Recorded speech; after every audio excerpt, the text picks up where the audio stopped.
জিয়া পরিবার, শহীদ জিয়া কিন্তু বাংলাদেশে এমনি এমনি আসেনি। বাংলাদেশ চরম ক্লান্তি লগ্নেই শহীদ জিয়া এসেছিলেন। বিশেষ ষড়যন্ত্রে তিনি নিহত হন।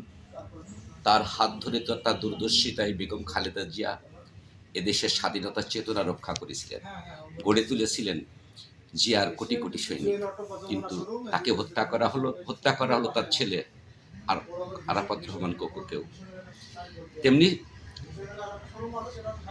তার জ্যেষ্ঠ পুত্র তারেক রহমানকেও পৃথিবীর সর্বোচ্চ নিকৃষ্ট মানের নির্যাতন করে তাকে হত্যা করতে চাওয়া হয়েছিল। সে না পেরে তাকে লন্ডনে রোহিঙ্গাদের মতন তাকে নির্বাসিত করা হয়েছিল। তো এখন বেঁচে আছে তারেক রহমান। তাই তারেক রহমান আমাদের এদেশের স্বাধীনতার প্রতীক, সার্বভৌমত্বের প্রতীক, এদেশের আত্মার মণি। তাই আজকে এই জিয়া পরিবার নিয়েই আমার লেখা।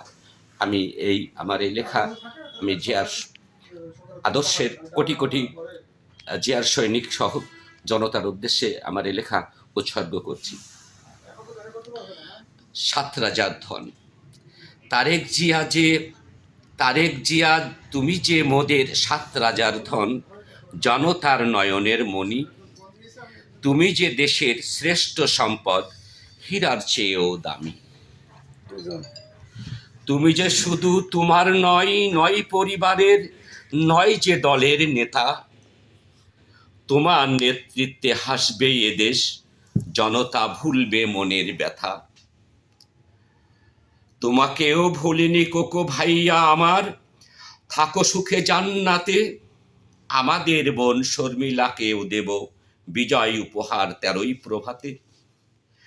সম্রাটের পাশে সম্রাজ্ঞী তুমি, দীপ্ত ডক্টর জুবাইদার গুণের বন্যা।